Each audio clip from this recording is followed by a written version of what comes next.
sepse e ka mendjen tek luksi i tij, e ka mendjen tek pasurimi i tij dhe njerëzit e tij, e ka mendjen tek plaçkitja e shqiptarëve. Garantoj çdo qytetar të Kavajës dhe të Shqipërisë se buxheti i shtetësisë do të dyfishohet, se lista e ilaçeve të rimbursueshme do të jetë identike me atë të Republikës Italiane, se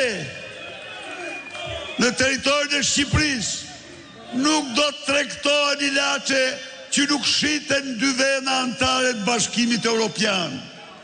Miq, në Europë nuk shkohet me mjerim, në Europë nuk shkohet me krim, në Europë nuk shkohet me korrupsion, në Europë shkohet me shteti ligjor, me respekt e lirive dhe drejtave njerëzore, me respekt e dignitetit njerëzor. Në Europë shkohet duke rritur mirëqenien e qytetarëve shqiptar dhe jo duke i plaçkitur atë. Ka një forcë politike e faktuar dhe e provuar, lokomotiv e integrimeve europiane dhe euroatlantike të Shqipërisë. Dhe kjo është partia juaj, Partia Demokratike. Ky është koalicioni ynë, koalicioni për Shqipërinë madhështore, koalicioni për Shqipërinë e fitores.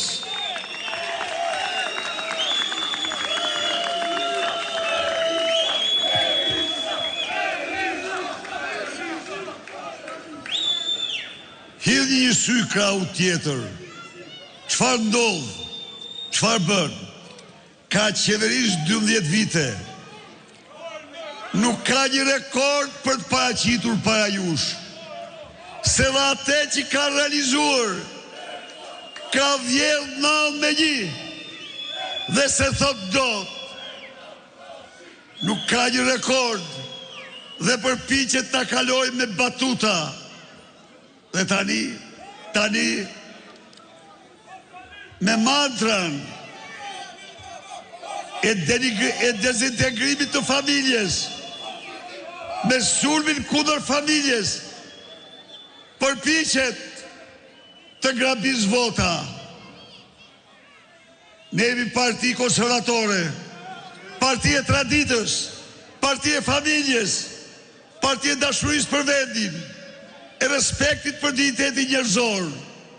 Ndaj dhe për ne, familja është dhe do mbetet sa toksore aq dhe hyjnore.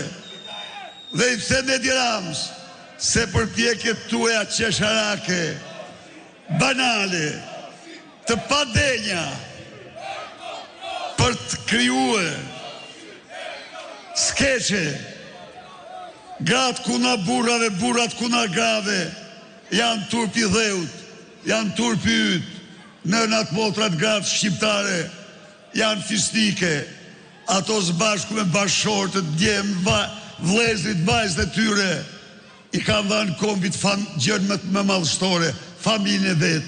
Ndaj dhe ju garantoj se me 11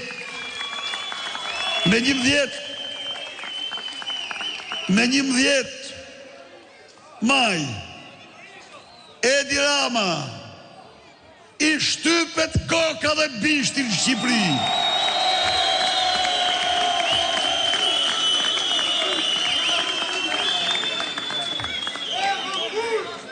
Me 5 në dorë ju shtyp Sorosit në Washington. Me 11 maj Sorosit të Tiranës do i shtypet koka.